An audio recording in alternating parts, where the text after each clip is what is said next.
Bismillahirrahmanirrahim. Assalamualaikum warahmatullahi wabarakatuh. Innal hamdalillah nahmaduhu wa nasta'inuhu wa nastaghfiruh wa na'udzu billahi min shururi anfusina wa min sayyiati a'malina. Man yahdihillahu fala mudilla lahu wa man yudlilhu falan tajida lahu waliyyan mursyida. Asyhadu an la ilaha illallah wahdahu la syarika lah wa asyhadu anna Muhammadan 'abduhu wa rasuluh. Allahumma salli ala Muhammad wa ala alihi wa azwajihi wa dhurriyyatihi wa ummatihi ajma'in, amma ba'd. Qala Allah ta'ala fi kitabihil karim, a'udzu billahi minasy syaithanir rajim. Bismillahirrahmanirrahim. Ya ayyuhalladzina amanu ittaqullaha haqqa tuqatih wa la tamutunna illa wa antum muslimun. Wa qala 'azza wa jalla fi kitabihis syarif, a'udzu billahi minasy syaithanir rajim. Wal 'asr innal insana lafi khusr illa alladhina amanu wa 'amilus solihat wa tawassaw bil haqq wa tawassaw bis sabr. Wa qala nabiyuna Mustafa Muhammad sallallahu alaihi wasallam, ma min majlisin yaqumuna la yadhkuruna Allah illa yaqumu an jifatin khimarin wa kana lahum khasratan fil yaumil qiyamah. Rasulullah sallallahu alaihi wasallam pernah bersabda, ma min majlisin, kata Rasulullah, tidak ada sebuah majlis, tidak ada sebuah perkumpulan, tidak ada sebuah jamaah, tidak ada sebuah komunitas, yakumuna, mereka berdiri, mereka duduk, mereka saling mengobrol dan sebagainya, la yadhkurunallah, namun sayang seribu sayang mereka tak ingat kepada Allah, mereka tak sebut nama Allah, mereka tak beristighfar kepada Allah, mereka tak bersalawat dan salam kepada Rasulullah, illa kecuali anjifatin himarin, jiwa mereka, ruh mereka, nyawa mereka seperti bangkai keledai, bau busuk tak ada harganya di mata Allah. Wa kana lahum khasratan fil yaumil qiyamah, dan mereka termasuk golongan yang paling merugi pada hari kiamat. Maka ketika kita mengharapkan ridha Allah Subhanahu wa taala, keberkahan dari Allah Subhanahu wa taala, maka bibir ini tak pernah luput dari beristighfar kepada Allah, syukur kepada Allah. Man lam yashkur 'ala na'ma'i, kata Allah, barang siapa yang enggan untuk bersyukur kepadaku, walam yasbir 'alal bala'i, tak mau bersabar atas ketentuan takdir yang telah kutetapkan, fal yakhrus tahtas sama'i, maka persilahkan engkau keluar dari kolong langitku, kata Allah, wal yatlub rabban siwaya, cari Tuhan selain aku. Marah, murka ketika kita tidak mau bersyukur dan bersabar atas ketentuan dari Allah Subhanahu wa taala. Allah berikan kita nikmat, maka wajib kita untuk bersyukur kepada Allah Subhanahu wa taala. Termasuk nikmat yang Allah berikan kepada kita, kemampuan untuk hadir dalam majelis ini. Al-yauma nakhtimu ala afwahihim, kata Allah dalam surat Yasin. Al-yauma, pada hari itu, nakhtimu, kami kunci mulutmu, kami tutup mulutmu. Al-yauma nakhtimu ala afwahihim, pada hari itu, dalam sebuah tafsir Quranul Azim karya dari Ibnu Katsir mengatakan, pada hari itu di kubur nanti, ketika kita ditanya oleh malaikat mungkar dan nangkir, man rabbuka, man nabiyuka, ma kiblatuka, dan segudang pertanyaan lainnya, ketika itu sayang seribu sayang mulut tak mampu untuk menjawab. Jangankan menjawab, terbuka saja tak mampu. Al-yauma, kata Allah, pada hari itu, nakhtimu, kami kunci mulutmu, kami tutup mulutmu. Tapi yang mampu untuk menjawab, tapi yang bisa untuk menjawab adalah wa tukallimuna aydihim, tangan yang mampu untuk menjawab. Tangan tak ada lidah, tak ada gigi, tak ada anak tekak, tapi mampu menjawab karena kuasa dari Allah Subhanahu wa taala. Kenapa tangan mampu untuk menjawab segala pertanyaan yang dicecarkan oleh malaikat mungkar dan nangkir? Karena tangan kita bawa untuk ibadah kepada Allah, untuk muamalah yang baik menuju ridha Allah Subhanahu wa taala. Karena tangan kita bawa untuk takbiratul ihram, Allahu akbar. Karena tangan kita bawa untuk menolong orang, infak, sedekah dan sebagainya. Maka tangan akan berbicara di hadapan Allah Subhanahu wa taala. Wa tashhadu arjuluhum bima kanu yaksibun, kaki akan bersaksi di hadapan Allah Kaki akan mengutarakan mana yang hak dan mana yang baik. Tak perlu pembelaan dari mulut, karena mulut banyak terbuka, banyak pula bohongnya. Maka ketika itu kaki bersaksi di hadapan Allah, karena kaki kita bawa untuk melangkahkan kepada hal baik, untuk majelis ilmu, salat jamaah dan sebagainya. Maka kaki akan bersaksi di hadapan Allah Subhanahu wa taala, aku adalah kakinya si fulan yang setiap hari dibawa untuk hal-hal kebajikan. Maka kaki pada hari itu memberikan kesaksian yang baik dan memberikan segara, dan diberikan oleh Allah Subhanahu wa taala rahmat dari Allah Subhanahu wa taala berkat kakinya, berkat anggota tubuhnya yang senantiasa dibawa kepada hal-hal yang penuh dengan kebajikan. Syukur kepada Allah Subhanahu wa taala, karena pada saat yang berbahagia ini Allah masih membekali kita dengan nikmat yang tidak Allah berikan kepada saudara kita. Nikmat tersebut tak lain dan tak bukan adalah iman. Al-iman wa huwa tasdiqu bil qalbi, iqraru bil lisan wa amalu bil arkan, yazidu bit ta'ah wa yanqus bil ma'asi. Iman ketika kita masih yakin adanya Allah, ketika kita sholat, ketika kita puasa, ketika kita melaksanakan ibadah-ibadah yang lainnya, tak nampak mata kita Allah, tak terdengar oleh telinga kita Allah, tak tersentuh oleh kulit kita Allah, tapi yakinlah seyakin-yakinnya bahwasannya Allah itu ada. Ketika kita bisa mendefinisikan dari al-ihsan, ihsan itu ketika kita tak mampu lihat Allah, tapi yakinlah Allah alimum bidzati sudur. Allah bukan hanya mampu melihat kita, tapi Allah mengetahui walaupun kata tersebut belum keluar dari mulut kita, belum tersirat dari lidah kita, tapi ketika itu sudah bergumam di hati kita, Allah Maha mengetahui apapun yang tersembunyi meskipun itu di hati kita. Kita bersyukur kepada Allah, Allah masih membekali kita dengan nikmat iman. Iman ketika kita masih meyakini Allah di hati kita, kemudian mampu mengutarakan dengan lisan, dengan lidah, asyhadu an la ilaha illallah wa asyhadu anna muhammadar rasulullah, dan mampu kita aplikasikan dengan segenap anggota tubuh. Kita tahu dalam sejarah Nabi Nuh alaihi salam, Nabi punya anak Kan'an, anak durhaka, neraka jahanam, padahal bapaknya Nabi.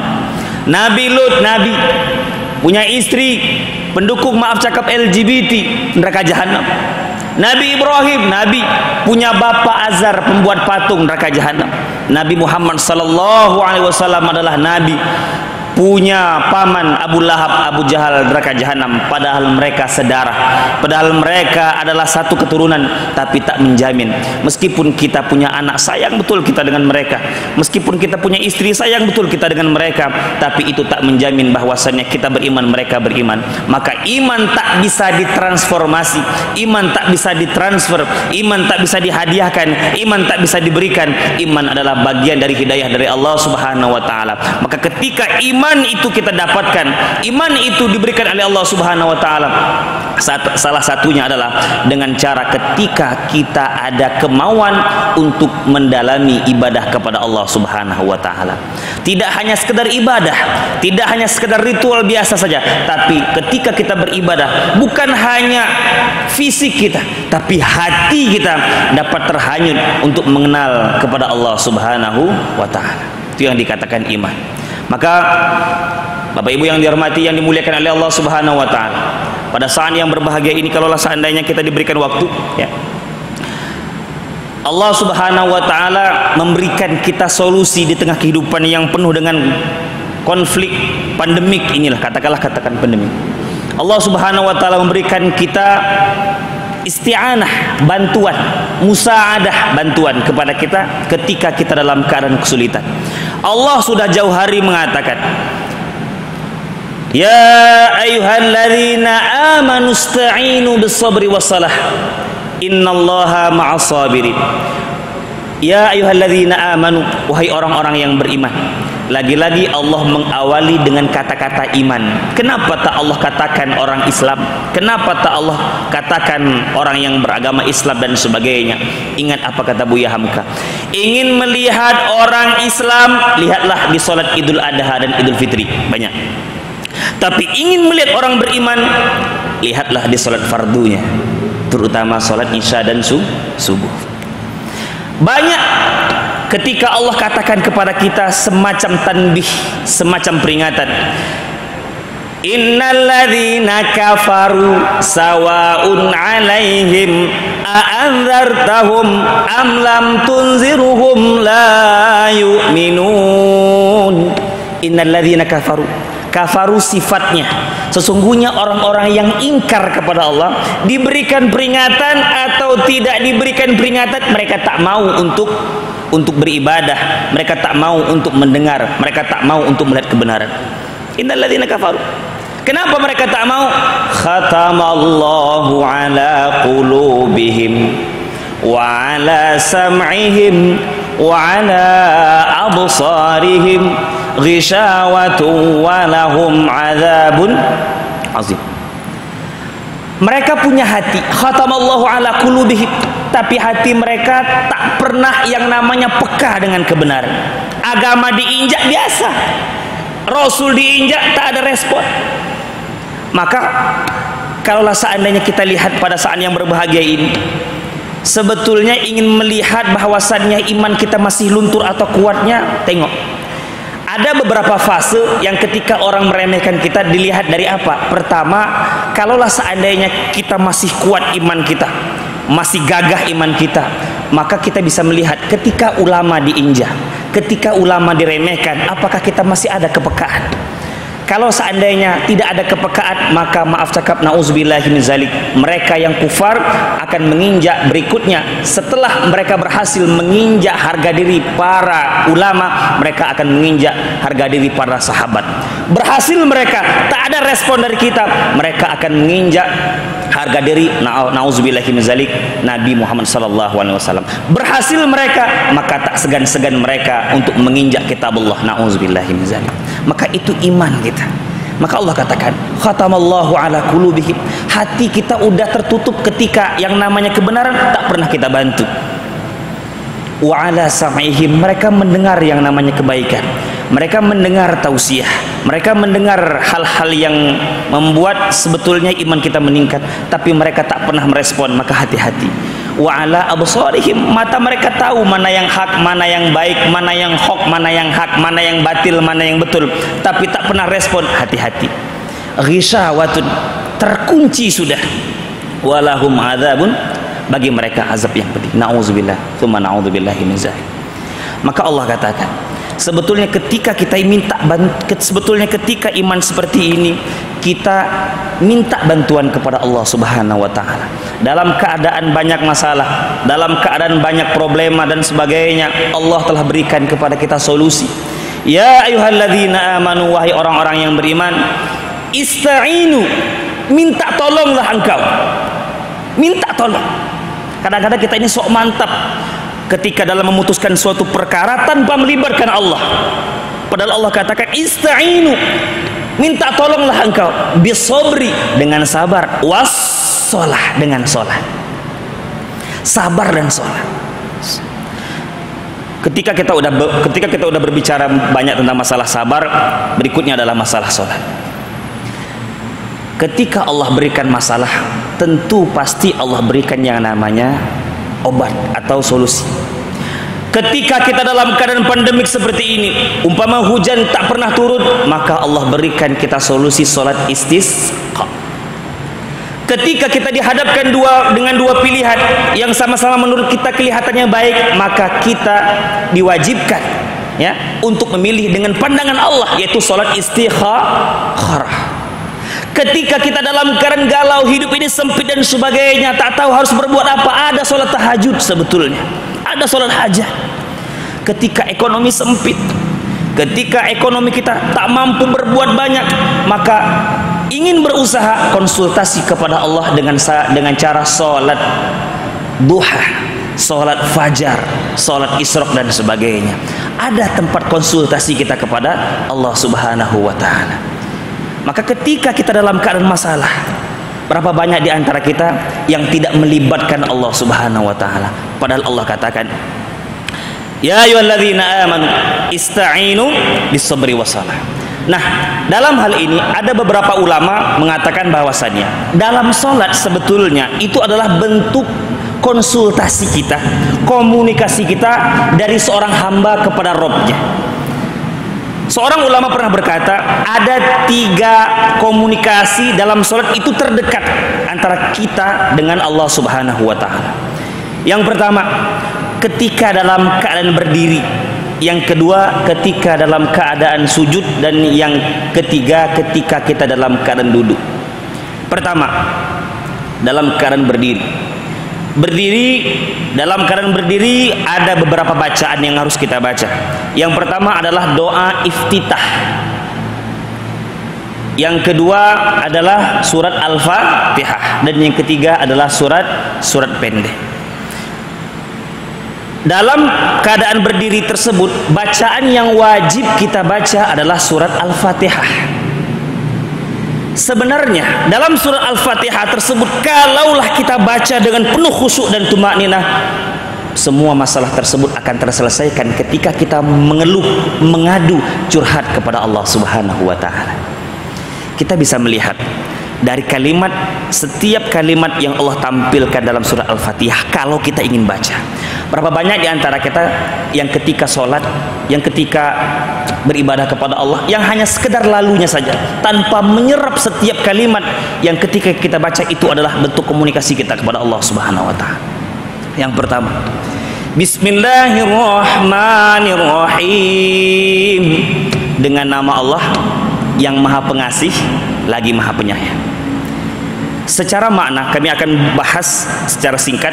Nama tafsirnya tafsir Madrosi mengatakan Allah paling sering mengucapkan, Allah punya nama banyak, 99 nama, tapi Allah paling sering memunculkan kalimat Ar-Rahman dan Ar-Rahim. Kenapa Allah paling sering memunculkan kalimat Ar-Rahman dan Ar-Rahim? Bentuk sayangnya Allah kepada kita, bentuk kasihnya Allah kepada kita. Tapi ketika sejahat apapun kita, sebandel apapun kita, tetap Allah sayang dengan kita. Bukti bahwasannya Allah tidak sombong, tidak angkuh. Meskipun Allah punya kemampuan dan kemauan untuk itu, tapi Allah Subhanahu wa Ta'ala mengalahkan keangkuhannya dengan Ar-Rahman dan Ar-Rahimnya. Maka ketika kita meminta kepada Allah, sertakan pujian kepada Allah dengan setidaknya menampilkan atau mengucapkan Bismillahirrahmanirrahim. Berikut kalimat yang kedua, Alhamdulillahirabbil alamin. Segala puji bagi Allah, Tuhan semesta alam. Ketika kita memuji manusia karena kehebatan mereka, karena jabatan mereka, maka itu adalah hal yang keliru. Puji adalah hal yang bagus, tapi jangan pernah melebihi pujian kita kepada Allah Subhanahu wa Ta'ala. Ketika kita puji Allah, ingat siapapun mereka, ingat apapun pangkat mereka, mereka punya Tuhan namanya Allah Subhanahu wa Ta'ala. Ada cerita unik. Ketika kami pernah di Mesir, ketika itu kami pernah ngobrol dengan salah satu tentara Hamas yang ada di Mesir, ngobrol sama kami. Apa kata dia? Ya Fadli, nama saya Fadli. Ketika kami dikejar oleh anjing, anjingnya punya Zionis orang Israel. Ketika itu kami dengan yakinnya mengucapkan Al-Fatihah. Dan kami ketika membaca Al-Fatihah, kami betul-betul mendalami surat Al-Fatihah tersebut. Ketika dengan kalimat Alhamdulillah, kami betul-betul meminta kepada Allah. Apa yang tersirat dengan kalimat Alhamdulillah tersebut? Segala puji bagi Allah. Ketika diburu oleh anjing tersebut, ketika dikejar oleh anjing tersebut, dengan hati yang penuh dengan keyakinan, ia mengatakan, wahai anjing, engkau punya Tuhan namanya Allah, kami punya Tuhan namanya Allah. Kemudian secara tak langsung anjing itu tunduk, anjing itu seolah-olah sujud. Karena apa? Karena merasakan bahwasanya kita punya Rob yang sama, dialah Allah Subhanahu wa Ta'ala. Hati ketemu hati ketika kita yakin adanya Allah Subhanahu wa Ta'ala. Alhamdulillahirabbil alamin. Ya Allah, engkau Tuhan semesta alam, engkau punya langit, engkau punya bumi, engkau mampu menundukkan apa yang tak mampu ditundukkan oleh manusia. Ar-Rahmanir-Rahim. Allah Maha Pengasih lagi Maha Penyayang. Ketika kita dihantam oleh Allah dengan banyak masalah, dengan banyak problema, kebangkrutan yang mungkin merajalela yang kita alami, maka Allah Ar-Rahman dan Ar-Rahim, Allah berikan sifat Ar-Rahman dan Ar-Rahimnya. Allah mengajak kepada kita, yuk, aku punya sifat penyayang, aku punya sifat pengasih, tapi minta kepadaku, kata Allah Subhanahu wa Ta'ala. Kemudian Allah tampilkan kalimat Maliki Yaumiddin. Allah ancam kita. Apa kata Allah? Maliki yaumiddin. Allah penguasa hari pembalasan. Maksudnya, wahai umatku, wahai hambaku, jangan engkau salah jalan. Ingat, aku penguasa hari pembalasan. Engkau ingin pakai sistem riba, engkau ingin pakai sistem curang, engkau ingin pakai sistem korupsi, engkau curang dalam perdagangan, engkau khianat dalam perdagangan, ingat, aku penguasa hari pembalasan, kata Allah. Ketika itu tak ada satupun makhluk yang mampu menolong engkau. Aku adalah penguasa hari pembalasan. Ketika Allah ancam kita, Allah berikan solusi. Ini mantap kalimatnya. Maliki yaumiddin, iyyaka na'budu wa iyyaka nasta'in.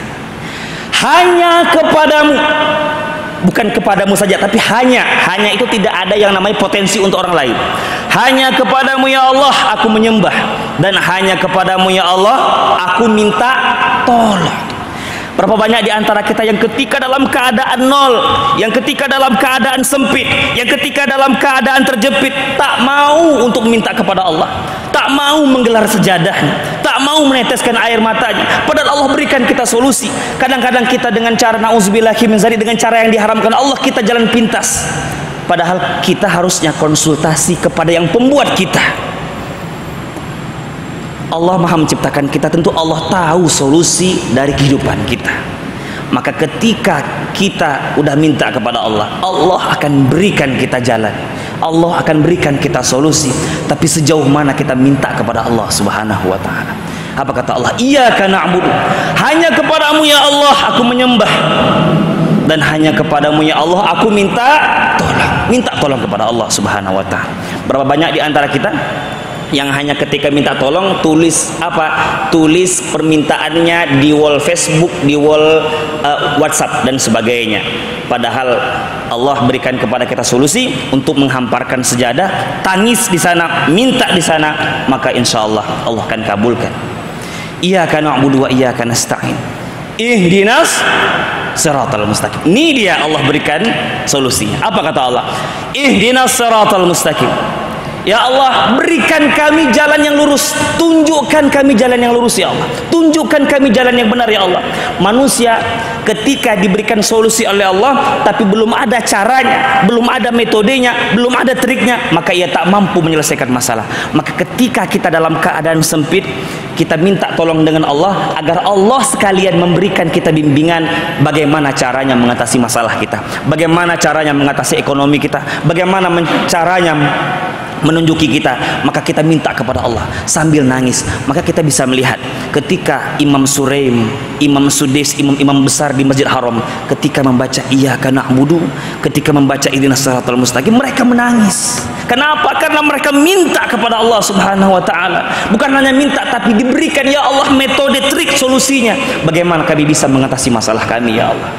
Ihdinas siratal mustaqim, siratal ladzina an'amta alaihim, jalan yang engkau berikan nikmat, jalan yang ketika kami di sini kelihatannya jelek ya Allah, tapi engkau ridho ya Allah.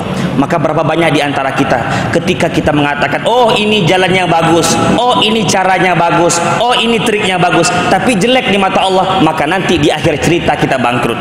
Tapi ketika kita minta pandangan dari Allah, meskipun pada awalnya tak bagus, meskipun pada awalnya jelek, tapi dengan cara Allah Subhanahu wa ta'ala, maka tidak ada yang tidak mungkin ketika Allah berkehendak. Semuanya insya Allah akan menjadi berkah. Berikut kalimat terakhir, ihdinas siratal mustaqim siratal ladzina an'amta alaihim ghairil maghdubi alaihim waladdallin.